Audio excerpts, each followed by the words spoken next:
आज मी तुम्हाला एक अगदी सहज 12ही महिने उपलब्ध असलेली भाजी, जी पौष्टिक सुद्धा आहे, अशी भाजीचं थोडीशी वेगळ्या पद्धतीने चमचमीत करून दाखवली तर तुम्हाला नक्कीच आवडेल, नाही का? आज मी तुम्हाला शेवग्याच्या शेंगांची झणझणीत आणि चमचमीत अशी भाजी करून दाखवणार आहे. शेवग्याच्या शेंगा कशा सोलायच्या त्या मी तुम्हाला दाखवते. तुम्हाला इथे बिया दिसतायत. हा मधला फुगीर भाग जो आहे तिथे बी आहे, तर ती बी अर्धी कापायची नाही. बीच्या खाली आपण अर्धच कापायची शेंग, म्हणजे ही अशी उघडली पाहिजे आणि ह्याची साल ही अशी सहज निघते.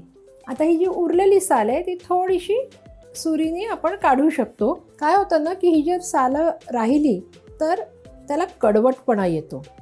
ह्या 5 शेंगा आहेत, ह्याचे तुकडे करून घेतलेले आहेत, स्वच्छ धुवून घेतलेले आहेत. ह्या शेंगा आता एका पॅनमध्ये मी काढून घेतलेले आहेत. शेंगा बुडतील एवढं पाणी घालायचं आहे. आता मी गॅस ऑन करते. अर्धा टीस्पून हळद घालूया आणि थोडंसं मीठ. एका बाजूला ह्या शेंगा शिजतायत तोपर्यंत आपण भाजीचा मसाला तयार करून घेऊया. इथे आता एक पॅन घेतलाय, गॅस ऑन करूया. इथे पाव कप एवढं सुकं खोबरं घ्यायचं आहे. मी इथे डेसिकेटेड कोकोनट घेतलेलं आहे, तुम्ही साधं सुकं खोबरं घेऊ शकता. हे जे खोबरं आहे ते छान ब्राऊन असं आपल्याला भाजून घ्यायचं आहे. आता ह्याच्यातच मी 1 टेबलस्पून एवढे तीळ घालणार आहे. 2 टेबलस्पून भाजलेले शेंगदाणे. आता हे सगळं आपल्याला खरपूस असं भाजून घ्यायचं आहे. फक्त करपवू द्यायचं नाही आपल्याला, हे सतत ढवळत राहून हे आपल्याला भाजून घ्यायचं आहे. बघू शकता खोबरं व्यवस्थित खरपूस असं भाजलं गेलेलं आहे. आता आपण गॅस बंद करूया. इथे बघू शकता हे खोबरं, तीळ आणि शेंगदाण्याचं वाटण आहे. ह्यात मी बिलकुल पाणी घातलेलं नाहीये, तरी सुद्धा बघा त्याला स्वतःचं जे तेल असतं ते सुटलेलं आहे. भाजलेला जो मसाला होता तो मी वाटून घेतलेला आहे. शेंगा एकीकडे उकडतायत आणि तोपर्यंत आपण कांद्याची ग्रेव्ही तयार करायला घेऊया. त्यासाठी एका पॅनमध्ये मी 3 टेबलस्पून तेल घेते. तेल गरम झालेलं आहे. आता ह्याच्यात 1 टीस्पून एवढी मोहरी घालते. मोहरी तडतडायची थांबली आहे. आता इथे 1 टीस्पून जिरं घालते, पाव टीस्पून हिंग आणि आता लगेचच ह्याच्यावर 3 बारीक चिरलेले कांदे घालून घेऊया. कांदा सुद्धा छान गोल्डन कलरवर आपल्याला परतवून घ्यायचा आहे. आता इथे पाहू शकता ह्या शेंगा 70% शिजलेल्या आहेत. आता ह्यातल्या थोड्याशा शेंगा ठेवून मी बाकीच्या शेंगा काढून घेणार आहे. आता ह्या ज्या शेंगा ह्याच्यात राहिलेल्या आहेत त्या आपण पूर्ण शिजवून घ्यायचे. कांदा आता छान झालेला आहे. आता मी ह्याच्यात 2 टेबलस्पून आलं, लसूण आणि मिरचीची पेस्ट घालते आणि हे जाडसरच वाटून घेतलेलं आहे. तर ती सुद्धा कांद्याच्या बरोबर व्यवस्थित परतून घ्यायचे.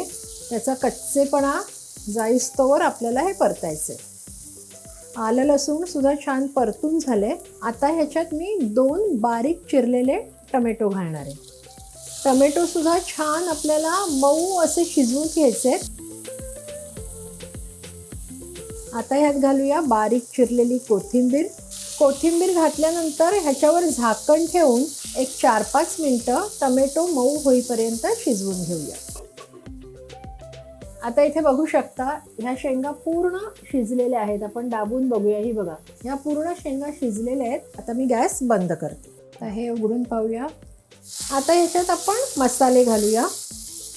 सगळ्यात आधी अर्धा टीस्पून हळद, 1 टेबलस्पून लाल मिरची पावडर आणि इथे 1 टेबलस्पून कांदा लसूण मसाला. जर कांदा लसूण मसाला नसेल तर घरगुती मसाला सुद्धा वापरू शकता. हे छान शिजलेलं आहे. आता आपण जे वाटण केलं होतं ते वाटण ह्याच्यात घालून घेऊया. हे सुद्धा व्यवस्थित परतून घेऊ. हा मसाला छान शिजलाय. आता ज्या 70% शिजवून घेतलेल्या शेंगा होत्या त्या आता आपण ह्यात घालून घेऊया. शेंगांवर हा जो आपण मसाला तयार केलेला आहे तो मस्त असा लागला पाहिजे. आता ह्याच्यात आपल्याला पाणी घालायचं आहे, पण पाणी आपण जे शेंगा उकडलेलं पाणी होतं ते घालणार आहोत. कारण ह्या शेंगांचे सगळे जे पोषक तत्व आहेत ते त्या पाण्यामध्ये उतरलेले आहेत आणि जे जास्तीचं पाणी लागेल ते आपण साधं पाणी घालू शकतो. आता झाकण ठेवून ह्या शेंगा आपल्याला पूर्ण शिजवून घ्यायच्या आहेत. आता ह्या ज्या शेंगा आहेत ज्या आपण पूर्ण शिजवून घेतल्या होत्या त्याचा आतला गर आपल्याला काढून घ्यायचा आहे. अशा प्रकारे सगळ्या शेंगांच्यातला गर आपण काढून घेऊया. हे बघू शकता किती मस्त रंग आलेला आहे. आता याच्यामध्ये हा जो आपण पल्प काढलेला आहे तो घालायचा आहे. वरून भरपूर अशी कोथिंबीर घालायची आणि हे एकदा छान मिक्स करायचं आहे. आणि अशा प्रकारे आपली ही शेंगांची भाजी तयार आहे.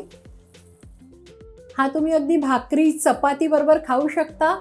खूप मस्त चमचमीत अशी ही भाजी झालेली आहे.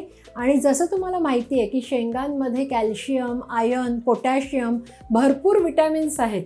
तर ही भाजी तुम्ही नक्की करून पाहायची आहे. कशी झाली ते आम्हाला कळवायचं सुद्धा आहे. आणि अशाच छान छान रेसिपीजसाठी रुचकर मेजवानीला लाईक, शेअर आणि सबस्क्राईब करा. आपण पुन्हा भेटतोय पुढच्या भागात.